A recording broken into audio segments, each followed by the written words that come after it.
Everybody, welcome back to day 2. Breakfast with Bob from XTERRA Oak Mountain. My name is Bob Babbitt. We're brought to you by Master Spas, SFuels Go Longer, HOKA Let's Fly, Form Smart Swim Goggles, Zoot Sports, the original triathlon brand, Premium Plus Sports, and of course, our Challenged Athletes Foundation. Our next guest has been racing for 30 years. He's a 2008 Olympian, Francisco Paco Serrano. How are you doing, Paco?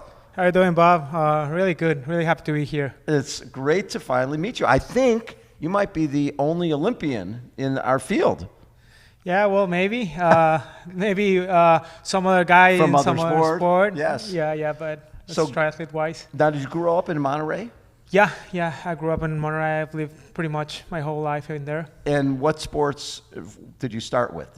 Were you a swimmer? Were you a runner? No, I was actually a mountain biker when A I was mountain young biker? kid. Oh, Yeah, really? Yeah, 30 years ago, 13 years old, and I started with mountain biking and switched pretty quickly to triathlon about a year and a half from doing only mountain biking. So when you got on the mountain bike, were you going to mountain bike races and things Yeah, like that? yeah. I mean, started as a young kid just for fun. Well, Right. still keeping it fun. Yes. Oh, it seems like you've always kept Yeah. it fun. And then you found, did you find road triathlon at Road first? triathlon, yeah. Yeah, I started as a junior I had my first world championship when I was 15 in Cancun, Mexico. Yes. And yeah, that was pretty much, that grabbed me to triathlon, and I was doing sprint Olympic distance for a long time. And then Yes. I think my first XTERRA, I don't know, was around 2005, something like that. So you were part of that, really, the first Olympic triathlon was 2000. And Yeah. so then Athens, was that, 2004, yeah. Was that something you were trying to get to Athens, or really you were too young at that point? No, I mean, I was trying, but I didn't have have the fitness. I didn't have Okay. the level until the 2008, yeah. So that experience, going to Beijing, representing your country, amazing? Yeah, there's nothing like it. I mean, it's so hard to be there. I mean, it's such a strong competition. Right. I mean, you have to be very well ranked in the world, in your country and everything, but it's all worth. I mean, it's amazing. There's nothing better. And that Yeah, was yeah. 08 was Jan Frodeno, Yeah. and Alistair had gone off the front. Yeah, and Javi Gomez, all of those guys. That's very cool. That was a great era just to hang out with all those guys. And so that afterwards was the goal then, okay, now I want to go to London? Yeah, actually, that was the main goal. I did the whole Olympic cycle. I did the Central American Games. Yes. It was all going in track. I had good results and everything. And then the Pan Am Games. And right before the London, I didn't have good couple of months. And, there was this other Mexican, Crisanto. He was having a really good time. So I wasn't able to qualify. And then I started drifting off the Olympic distance triathlon.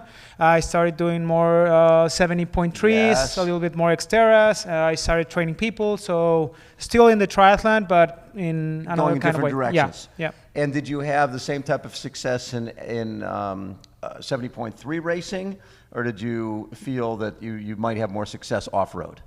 No, I think I've had a little more success on the, 70.3s I won. Cabos, I came second a couple of times.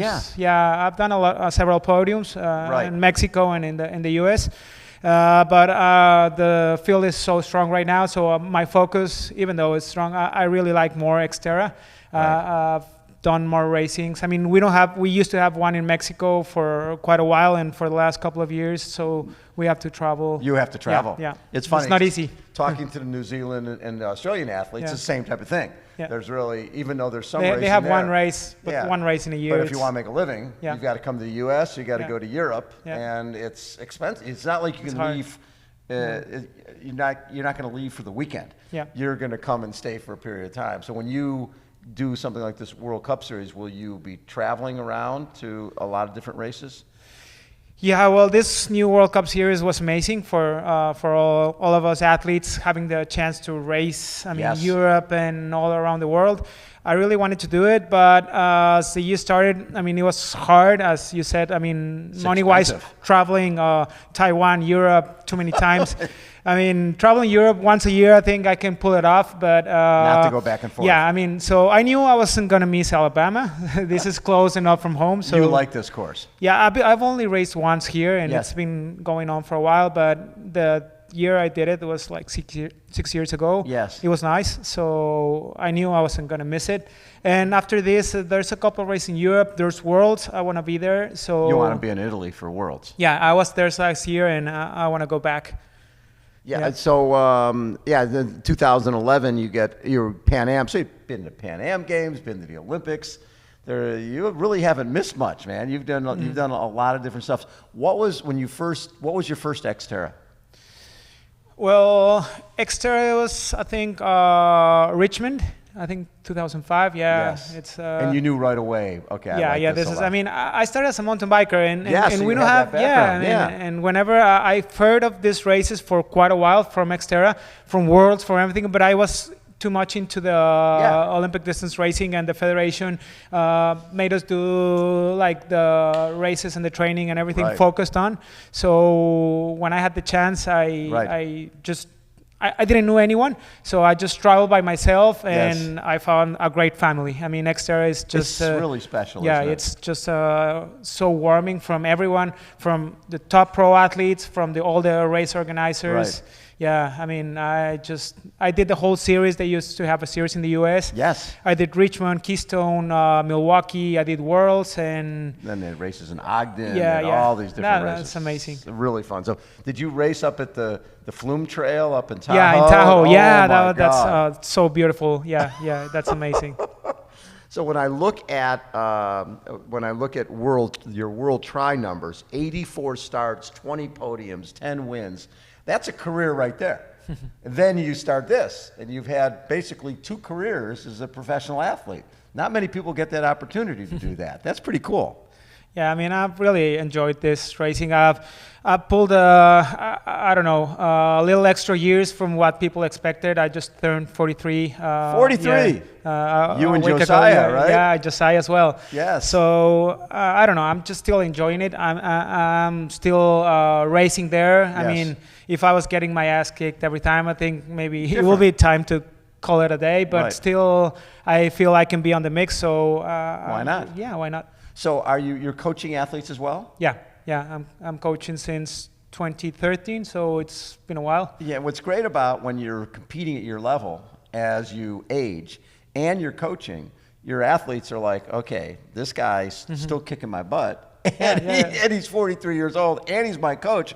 So I'm sort of going to listen to what he's saying. Yeah, it's a good mix, and it's really nice to be able to share with people. I mean, everything you always get with your competitors to share stuff, but you don't, always give every single detail. No. And it's good to give, and all the athletes I've trained, there's some really good. And whenever I race them, I never go back a little bit. I try to bring all my strengths and find all the weaknesses, because I tell them, whenever one of them beats me, I'll give all my advice, but I'll never let them win until I know they did it. So it's really good. Have you had some of your athletes beat you?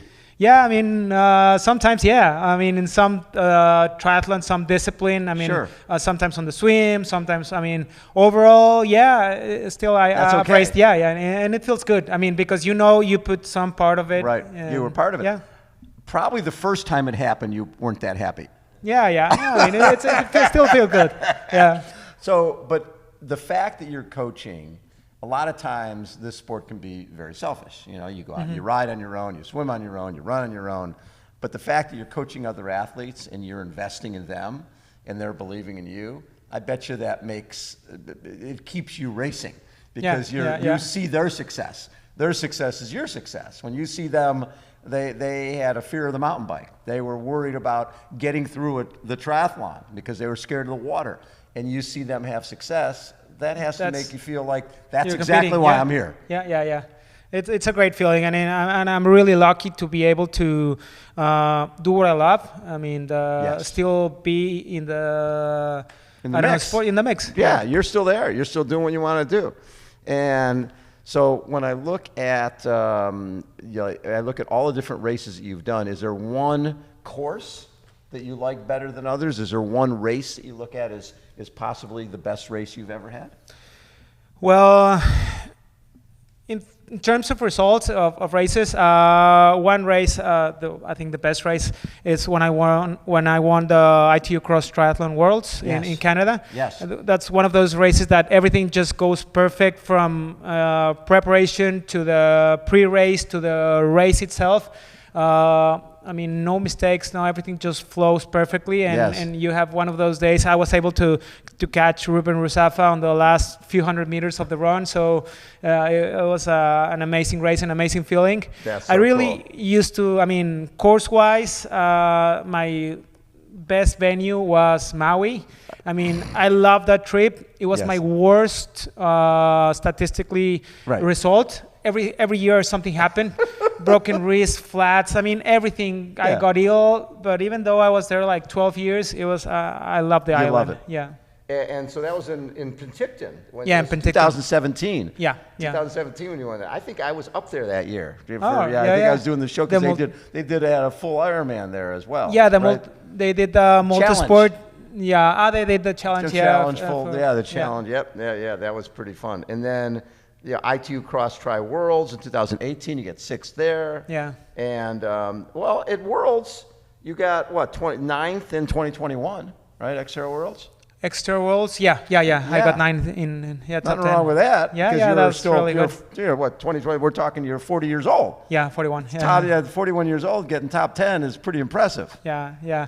But I know every time I look you look at Josiah and it said, well, if there was no Josiah, I thought it was going to be impressive, but I see him just keep on pushing so hard. Well, do you guys talk about that? Because it's you guys and...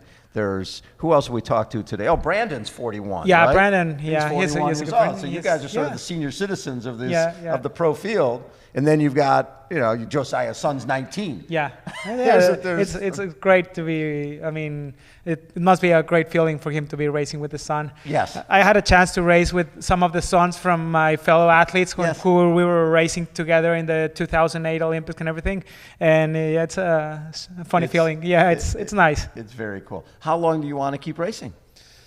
I don't know. Well, don't put a limit on it. As long as you're happy. As long as I'm happy, as I'm fit, as I can do it. I mean, as I can be working and everything, providing for my family and everything. Exactly. And how many kids? 2 little girls. 2 little girls. Yeah. And how old are they? They're 8 and 5. Okay, so they know what Daddy does. They know you out in Now, do they like riding their little mountain bikes? Yeah. I mean, we try to take them as much as possible to races for kids. They've done triathlons, both of them. Really? They've done mountain bike races and everything. Yeah. I mean, it's trying to keep it fun for them. Sometimes they want, sometimes I mean, they don't train. They just go to the park and play. Of course. They find a swing, they'll go for the swing, but it's all part of it. That is very, very cool. This course, this is a little different because there's a lot of single track bike and run. You like the course. Yeah. And the fact that we've had some rain, when we talk to road triathletes, they don't like the fact that it's wet or slippery or things like that. But if you're an XTERRA person, you sort of like it. That's why you're here. Yeah. So you want more rain? You want it to stay the way it is? What do you want now? I don't think it changed that much from rain and kind of on. I mean, if it's dry, it will be a little bit faster. But the first day I rode it, it was rainy, and then the day afterwards, it was a little bit drier and it didn't feel so different. For example, Maui, it's just crazy. I mean, it becomes like slop. That's just a nightmare. I mean, it's a it's survival race. Yes. And here, I mean, it's good. I mean, I just hopefully I had a couple of flats the last 2 days. So have you really? Yeah. So hopefully that was the last of it. I mean, I think it's gonna be a hard race, a fast race with all this field. When I raced in 2017, I mean, it was a smaller field, and as with so much single track, I think pretty much everyone was riding by themselves. So I don't imagine like trying to overpass here with so much single track. So that's gonna be an issue. Right? Yeah, it's gonna be hard. Well, because a lot of the guys who are great mountain bikers will be a little further back, and they're gonna have to ride through the field. Ride through, which means they got to get people out of their way. Yeah. But usually, if somebody's off the front as a good swimmer, they know these guys are coming. Yeah. I mean, sometimes it's easier. It's better to let them pass and try to follow them. Follow the line. Yeah. When you transitioned from road and in the Olympic format to XTERRA. Because of your mountain bike background, you had success pretty much right away. Yeah, it was good. I mean, it helped me a lot that I was swimming a lot when I was doing the Olympic distance triathlon. So I was always So then you became a front pack swimmer here. Yeah, front pack swimmer.